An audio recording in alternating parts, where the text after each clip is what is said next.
묵상 본문 29장이죠. 이사야서 1절부터 14절까지 긴 본문인데 오늘 묵상 본문이니까 정성껏 하나님 앞에 봉독하겠습니다. 이사야는 무슨 고발장이 아니고요. 예언의 말씀이지만 온문 형태의 말씀입니다. 낭송하기 위한 것입니다. 잘 낭송하시면 여러분의 소리가 주님 귀에 곱게 곱게 들릴 뿐만 아니라 또 여러분의 목소리를 통해서 주님의 음성이 여러분의 귀에 곱게 곱게 들리리라 생각합니다. 그 안에는 저는 그렇게 생각하고 또 우리 믿음의 사람들은 다 그렇게 생각합니다. 이사야서의 말씀 안에 예수님이 들어있습니다. 예수님의 말씀이 또 그의 육체의 조각들이 들어있습니다. 그래서 이걸 주님의 말씀으로 돌아가신 부모님의 흔적과 자리가 우리들의 삶 속에 조각조각 들어있듯이 예수 그리스도가 하나님의 말씀 안에는 들어있습니다. 우리는 그 마음으로 말씀을 읽는 것입니다. 그래서 말씀이 길고 짧고 또 잘 이해가 되고 되지 않고 우리는 그것에 대해서 박넝쿨 앞에 연화처럼 짜증내지 않습니다. 하나님의 말씀 앞에 감사함으로 받고 거룩하게 받습니다. 이것이 말씀에 대한 성도의 태도인 줄을 믿습니다. 그 마음으로 우리 한 절씩 교독합니다. 슬프다 아리엘이여 아리엘이여 다윗의 진친 성읍이여 해마다 절기가 돌아오려니와 내가 아리엘을 괴롭게 하리니 그가 슬퍼하고 애곡하며 내가 아리엘과 같이 되리라. 내가 너를 사면으로 둘러 진을 치며 너를 애워 대를 쌓아 너를 치리니 내가 낮아져서 땅에서 말하며 내 말소리가 나직이 티끌에서 날 것이라. 내 목소리가 신접한 자의 목소리같이 땅에서 나며 내 말소리가 티끌에서 찌꺼리리라. 그럴지라도 내 대적의 무리는 세미한 티끌 같겠고 강포한 자의 무리는 날려가는 겨 같으리니 그 일이 순식간에 갑자기 일어날 것이라. 만군의 여호와께서 우레와 지진과 큰 소리와 회오리 바람과 폭풍과 맹렬한 불꽃으로 그들을 징벌하실 것인즉 아리엘을 치는 열방의 무리 곧 아리엘과 그 요새를 쳐서 그를 곤고하게 하는 모든 자는 꿈같이 밤에 환상같이 되리니 줄인 자가 꿈에 먹었을지라도 깨면 그 속은 여전히 비고 목마른 자가 꿈에 마셨을지라도 깨면 곤비하며 그 속에 갈증이 있는 것 같이 시온산을 치는 열방의 무리가 그와 같으리라.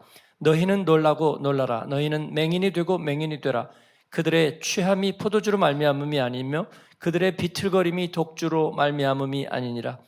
대저 여호와께서 깊이 잠들게 하는 영을 너희에게 부어주사 너희의 눈을 감기셨음이니 이는 그가 선지자들과 너희의 지도자인 선견자들을 덮으셨음이라. 그러므로 모든 계시가 너희에게는 봉한 책의 말처럼 되었으니 그것을 글 아는 자에게 주며 이르기를 그대에게 청하노니 이를 읽으라 하면 그가 대답하기를 그것이 봉해졌으니 나는 못 읽겠노라 할 것이요 또 그 책을 글 모르는 자에게 주며 이르기를 그대에게 청하노니 이를 읽으라 하면 그가 대답하기를 나는 글을 모른다 할 것이니라. 주께서 이르시되 이 백성이 입으로는 나를 가까이하며 입술로는 나를 공경하나 그들의 마음은 내게서 멀리 떠났나니 그들이 나를 경외함은 사람의 계명으로 가르침을 받았을 뿐이라. 그러므로 내가 이 백성 중에 기이한 일 곧 기이하고 가장 기이한 일을 다시 행하리니 그들 중에서 지혜의 자의 지혜가 없어지고 명철자의 총명이 가려지리라. 아멘.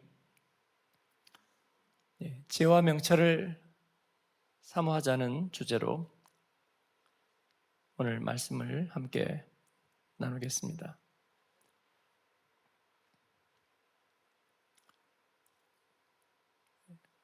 1절은 슬프다 아리엘이여라는 탄식으로 시작되고 있습니다. 시편의 탄원시가 그렇듯이 하나님에 대한 고백과 또 우리 마음의 신실함의 표현이기도 합니다. 탄식은 못 살겠다, 힘들다, 그런 표현은 아닙니다. 성경의 표현은. 그리고 하나님께서 또 주시는 탄식의 마음, 하나님의 계시의 음성이기도 합니다. 그래서 이 말씀을 우리가 어떤 고통과 불신앙의 표현으로 그렇게 여겨서는 안 될 거라고 봅니다. 아리엘은 예루살렘의 별명 중에 하나입니다. 그런데 왜 이런 별명을 쓸까? 아마도 예루살렘은 모리아 산과 일치하기도 하고요. 아브라함이 이삭을 제물로 드리려 했던 아브라함의 순종의 자리이기도 하고, 또 시온산, 하나님이 임재하시고 또 정해주신 거룩한 산으로 불리워지기도 하고, 예루살렘은 그들에게 영혼의 고향, 마음의 고향입니다. 그러나 범죄한 도시, 불신앙의 성을 같은 이름으로 부를 수는 없어요. 아리엘이라고 부르고 있습니다. 다윗이 진을 쳤던 성읍, 절기가 해마다 돌아오고, 절기란 하나님과의 동행의 기억입니다. 밀월의 기억이죠. 여러분에게, 미국의 그리스도인들에게 첫 번째 추수감사절은 잊을 수가 없었던 것처럼, 지금은 미국 역사에서도 추수감사절의 역사를 왜곡하고, 왜냐하면 그리스도인의 신앙의 역사로 기억하고 싶지 않거든요. 그래서 그것은 명백한 역사가 왜곡되어 있습니다. 그런 것처럼 우리가 절기를 종교적인 그냥 형식 전통으로 치부하는 것은 우리의 살아있는 역사를 부인하는 것입니다. 저와 여러분에게 새벽기도, 또 월삭과 특별 새벽제단들, 하나님 앞에 드렸던 모든 말씀의 시간들, 이는 하나님이 주신 아름다운 선물입니다. 그 시간들이 돌아오는데 그들이 기뻐하고 감사하고 그 영광 속에서 더 성장하는 것이 아니라 슬퍼하고 애곡하게 되리라는 것은 슬픈 이야기입니다. 하나님께서 그들에게 고통과 시련을 허락하실 것입니다. 그러나 그것조차도 오늘 우리가 암송한 말씀처럼 하나님께서 너희에게 은혜를 베풀려 하심입니다. 하나님께서 너를 바라시고, 이건 굉장히 그 시적 표현으로 시화되었습니다. 하늘에서 바다에서 그 일어나시는 용사와 같이 흉용하는 파도처럼 하나님께서 일어나시는데, 그것은 너희에게 긍휼을 베풀려 하심입니다. 그런데 하나님 앞에서 우리가 그 뜻을 이해하지 못하면 하나님은 공의의 하나님이 되실 수 없고 하나님은 긍휼의 하나님이 되실 수 없습니다. 우리는 하나님을 은혜의 하나님, 긍휼의 하나님, 또 자기 아들을 우리를 위하여 내어주신 정의의 하나님으로 우리가 그렇게 깨닫고 고백하고 그렇게 대우하고 섬겨야 될 줄로 믿습니다. 오늘 여기에 있는 특별히 13절, 14절의 말씀은 대단히 유명한 말씀이 되었습니다. 신약 성경에도 되풀이 되고 있는 13절, 14절에 있는 말씀을 두고 우리가 자칫 냉소주의, 그리고 자기 살을 치는 자기 비판, 허무주의에 빠지지 않아야 되리라고 생각합니다. 오늘 큐티를 하는 성도들이 자칫하면 여기에서 자기 비판의 허무주의에 빠지는, 그런 일이 없어야 하겠습니다. 구약의 이 예언서들을 묵상할 때 제가 경고하고 또 주의해야 한다고 한 말씀이 바로 그런 것입니다. 제가 조금 희화화된 표현으로 사극을 쓰지 말자는 말씀을 드렸는데, 사극이 뭐예요? 권선징악, 사필귀정, 또 뭐예요? 인과응보. 뭐 또 탐관오리 그런 건 아니에요. 사자라고 막 갖다 들이대면 안 됩니다. 명약관화, 주마간산 그런 거 아니고요. 사극은 권선징악, 사필귀정, 인과응보인데, 사극이 재밌는 것은 뭐예요? 그 안에 여러 캐릭터들이 나오는데 그 캐릭터들이 사실은 모든 것들을 결정하는 사람들처럼 나온다는 거예요. 거기에 보면 죄인 나오고, 또 그런가 하면 좀처럼 이해하기 힘든 의인도 나오고, 그리고 의인은 양념으로 나오지만 사극에 나오는 대부분의 사람들은 뭐예요? 속이 교활하고 믿을 수가 없고 어디로 튈지 모르고 어떻게 변할지 모르고, 사극의 내용들은 항상 묘미가 어디에 있습니까? 반전의 반전의 반전의 반전이죠. 누가 이렇게 계략을 쓰면 또 저런 계략으로 받아치고, 그러고 나면 또 다른 계략이 나오고 그렇습니다. 그리고 그 가운데 흐르는 주제는 언제나 권선징악, 인과응보, 탐관오리 아니라 사필귀정이 된다는 것입니다. 이를 보는 사람들은 어떤 시점에서 봐요? 대개 저 못된 것, 저 교활한 것, 그리고 어떻게 다 그렇게 위선자들이야? 라는 생각에서 봅니다. 본인은 누구예요? 사극을 보는 사람은 작가 시점에서 보는 거죠. 어떤 작가 시점이요? 전능한 작가 시점이 아니라 책임 없는 작가 시점에서 봅니다. 말씀을 그렇게 대하면 우리는 몽땅 다 죽음입니다. 그래서 제가 예언서를 큐티 본문에 잘 안 넣는 이유가 사극 쓰다 망해버릴 것 같기 때문에 그렇습니다. 그래서 맞아, 입술로는 공경하지만 마음에서 멀어진 것들이 얼마나 많은지 몰라, 그렇게 얘기하고, 또 큐티에다 마지막으로 자기가 좀 걸리니까 한마디 더 쓰는, 나는 그런 사람이 아닌지 생각해 본다. 그런 사람이라는 거예요? 아니라는 거예요? 뭐를 그렇게 했다는 거예요? 뭐를 그렇게 안 했다는 거예요? 그래서 작가 시점으로 도망쳐 버립니다. 우리는 말씀을 그렇게 배우지 아니하였습니다. 말씀은 하나님께서 내게 주시는 말씀입니다. 그 안에서 불꽃처럼 돌아보고, 그래서 가족의 경광, 마음의 평화를 하나님은 주려 하시지 아니하고, 우리가 성장해야 되는데 걸림돌이 무엇인지, 우리가 하나님 앞에 돌이켜야 될 것은 무엇인지, 결단해야 될 것은 무엇인지, 주님께서는 불꽃 같은 토치로 우리들의 가짜 상처, 봉합된 것들을 뜯어버리고 우리 안에 말씀하시는 줄로 믿습니다. 하나님은 우리 소원수레 받아주시는 분이 아닙니다. 그래서 기도 제목이라는 이름으로 이런저런 내 과제 목록들을 하나님 앞에 늘어놓고, 나 이만큼 하니까 하나님 이만큼 해주셔야 되지 않을까요? 라는 생각은 잘못된 딜입니다.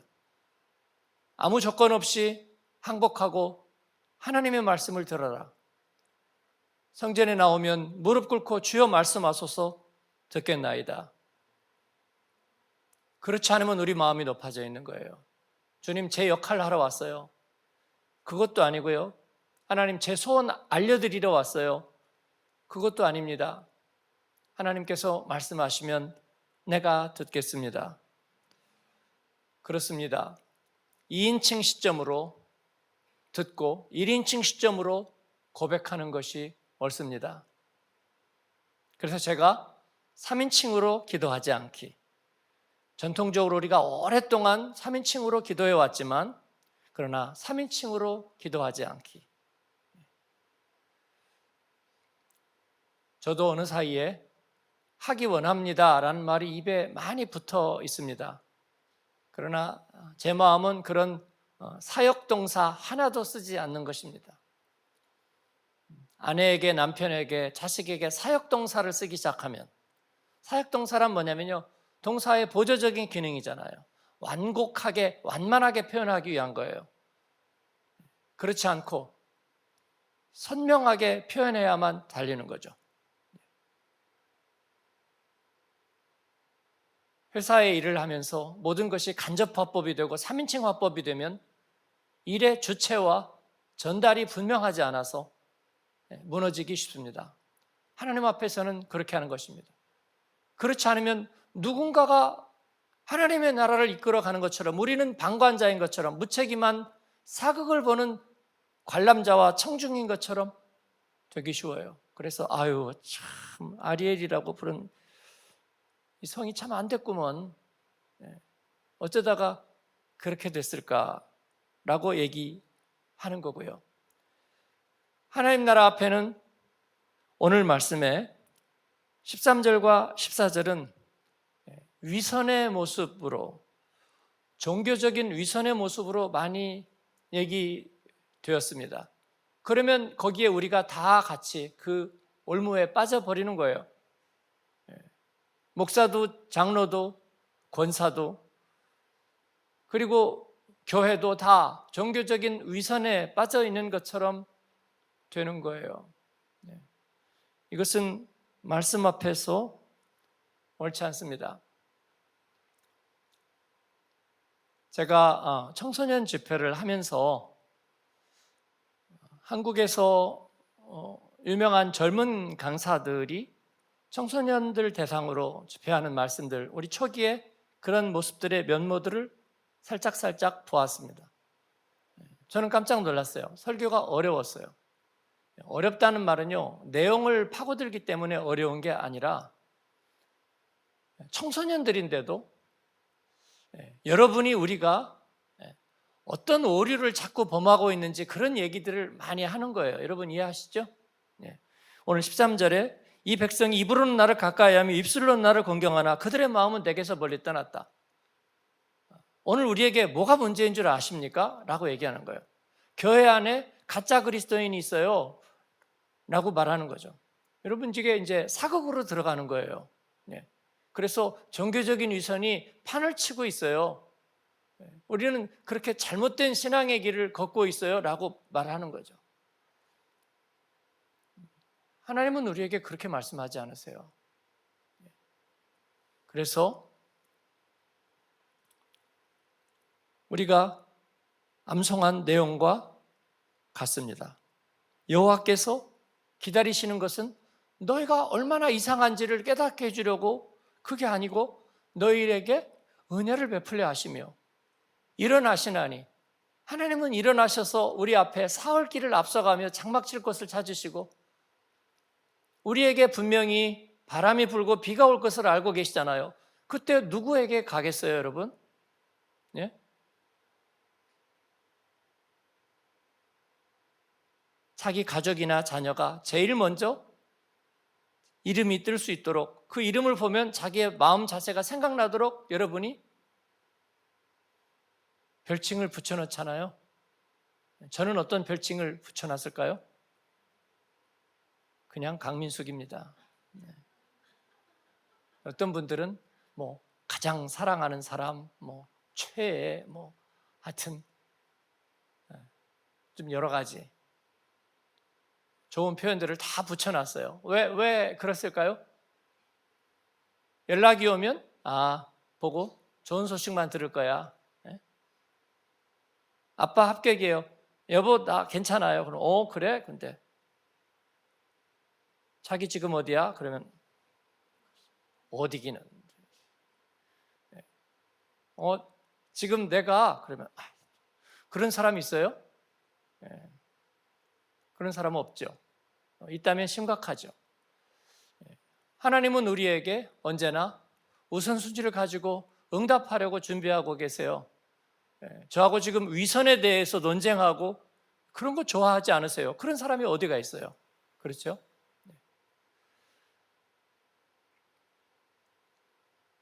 남편들이 아내에게 회사에 요즘 문제가 많고 정말 인간관계 정말 이상하고, 아내들이 그런 얘기 듣고 싶어 할까요?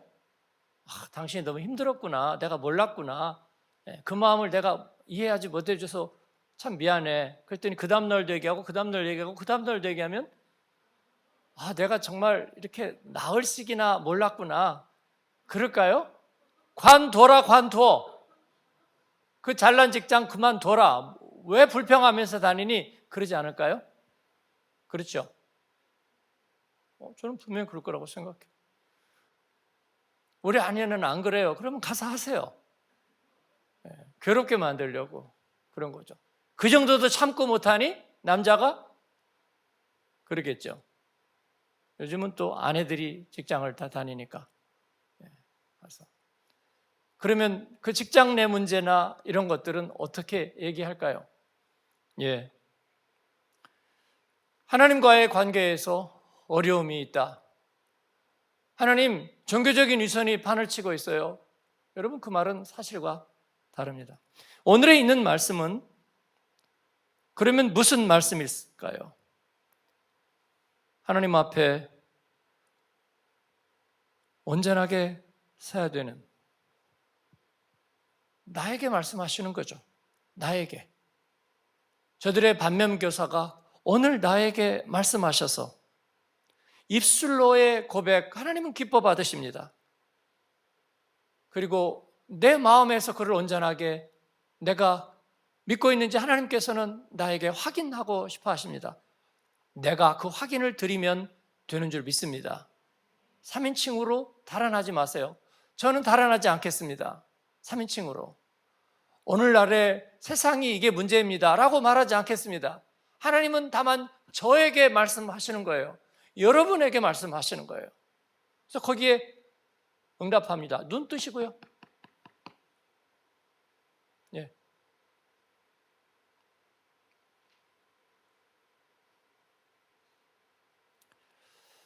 그렇습니다.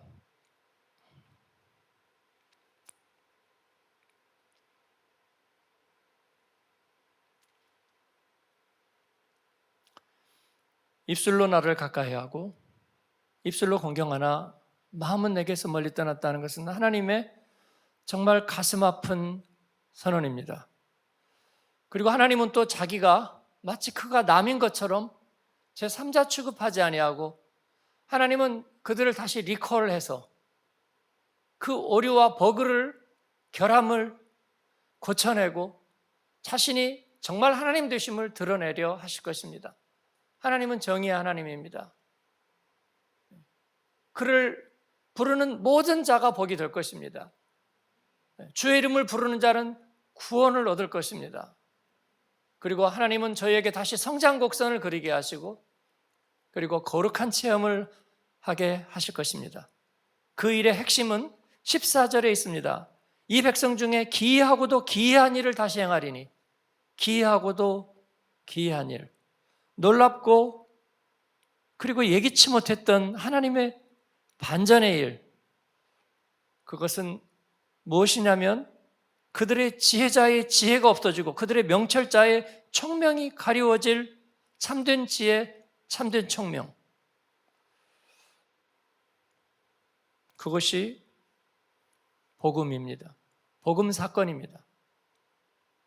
하나님이 자신의 아들을 세상에 주시고 그 아들 안에 생명을 담아 우리에게 다 나누어 주시는, 다시는 입술로는 공경하면서도 마음에서는 멀어지지 않을, 마음에 들어가면 입술과 손과 발과 그리고 우리의 모든 삶의 모든 것으로 하나님을 진정으로 영화롭게 하는, 다시는 이원적인 현상이 나타나지 않는 그러한 일들을 이루시리라 주님께서는 약속하셨습니다.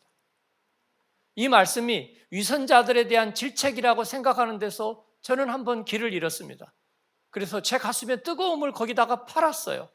그리고 식어버렸습니다. 그리고 종교적인 지성인인 척 했습니다. 그리고 내 자신의 문제는 손톱 하나도 해결하지 못하는 그런 사극 관람자가 된 거예요. 여러분, 그렇게 할 수는 없습니다. 아니요, 주님, 제가 여기 있습니다. 우리가 여기 있습니다. 나를 써주십시오. 저는 힘들지 않습니다. 외롭지 않습니다. 지치지 않았습니다. 관계 때문에 어려움 가운데 있지 않습니다. 하나님, 내가 만 가지 은혜를 받고 이것도 못하면 그리스도인이 아닙니다. 그리고 나서는 저와 여러분 되기를 바랍니다. 기도의 자리란, 예배의 자리란, 말씀의 자리란, 헌신의 자리란 그런 것입니다. 하나님 앞에 주님, 서부전선 이상이 없습니다. 중부전선 이상이 없어요. 갈렙이 주님, 제 마음은 조금도 변하지 않았습니다. 코로나 초기에 일가족이 코로나 걸려서 아들 둘 걸린 애들 집에다가 놔두고 엄마 아빠 다 호흡곤란으로, 한 명은 호프하임으로, 한 명은 바톤북으로 앰뷸런스로 실려간 최혁준이, 그 어머님이 한국에서 전화와서 목사님, 회사에다 연락해서 비행기로 한국으로 수송해 주시면 안 되는지 한번 물어봐 주실 수 없나요? 그런 마당에 제자반한 집사 최혁준에게 제가 전화했더니 첫 번째 일성이 뭔 줄 압니까? 코로나 때문에 목이 갔잖아요. 초기 코로나 증상 아시죠? 아주 깨질 듯이 두통과 아픈 거고, 그 다음에 목이 간 거고요. 그 다음에 호흡곤란이 와서 둘 다 앰뷸런스 타고 가고 애들만 집에 있잖아요. 최혁준이 저에게 한 말은, 목사님, 저 흔들림 없고요. 그 얘기했어요. 저 흔들림 없고요. 저 괜찮습니다. 아무렇지도 않습니다.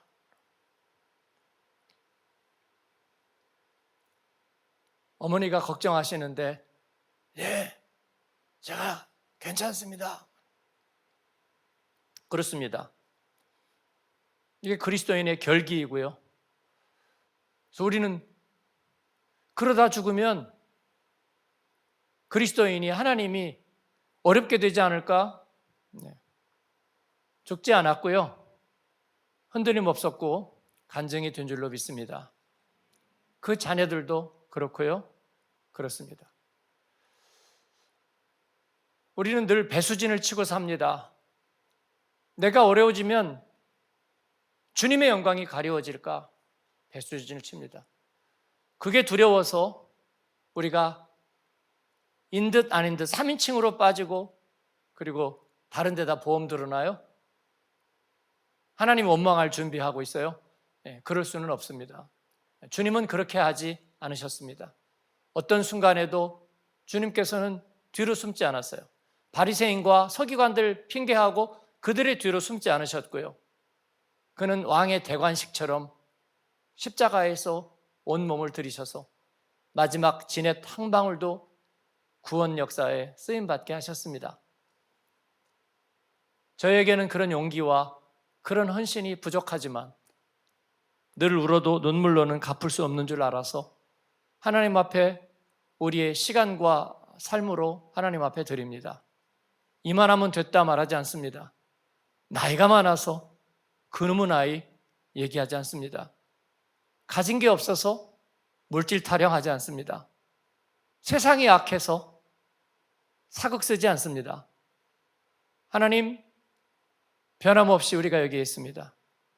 우리 10살 미만의 자녀들이 하나님 앞에 쓰임받겠다고 그러잖아요. 저것들이 뭘 몰라서 그래. 세상이 어떤지 살아보면 앞으로 그 얘기 안 할 거야.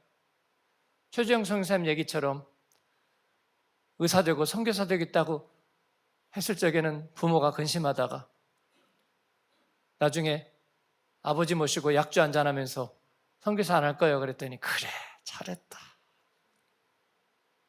좋아하시더래잖아요. 하나님 앞에 저와 여러분이 있습니다. 주님 염려하지 말고 베개를 높이 하고 주무십시오. 우리가 여기에 있습니다. 한밤교회 여기 있고요. 우리 조금도 지치지 않았습니다. 뭐 이 사람 저 사람 물렸다고요? 아니요, 그런 사람 없습니다. 하나님께서 새로운 싹이, 새로운 죽순이 올라오게 하고 또 새로운 이삭이 패는 소리가 주님 들리지 않습니까? 주님 앞에 염려 없습니다.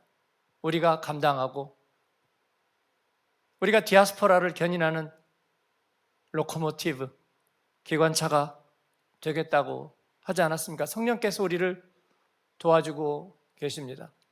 하나님 앞에 그 길을 이어가겠습니다. 어떤 이는 시기하고 어떤 이는 질투하고 어떤 이는 낙심하고 어떤 이는 분노하지만 그러나 하나님의 사람들은 물리지 않습니다. 반석 위에 집을 지은 사람들이기 때문입니다. 하나님께서 영광을 받으시고 우리는 그 물꼬를 타갈 것입니다. 7월에도 그러할 것입니다. 그래서 여러분 한국도 방문하고 여행도 가지만 당당하게 하나님 앞에 고하고 그리고 저에게 기도도 받고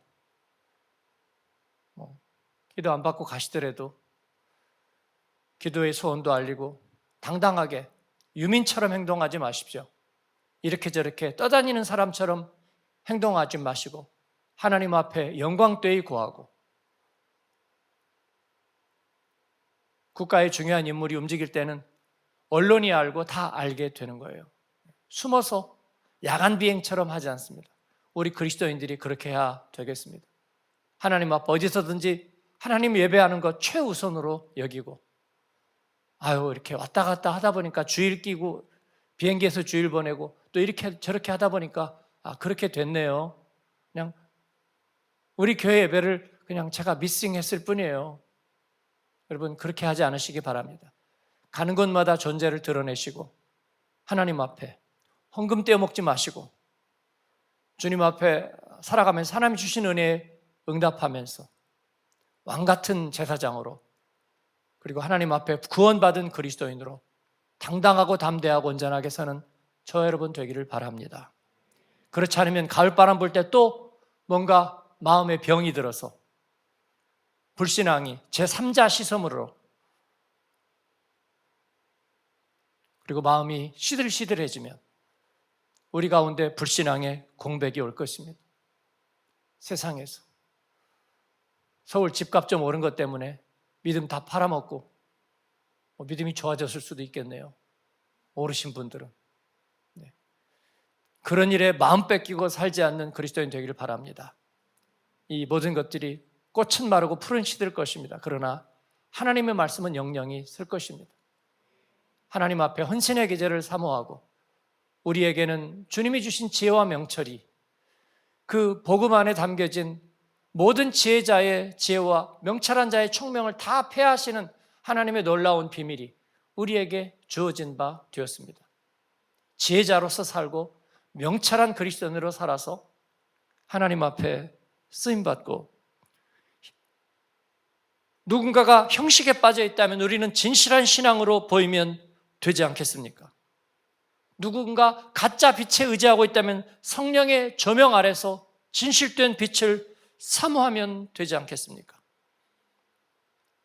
내가 서 있는 곳은 하나님이 줄로 재어주신 기업입니다.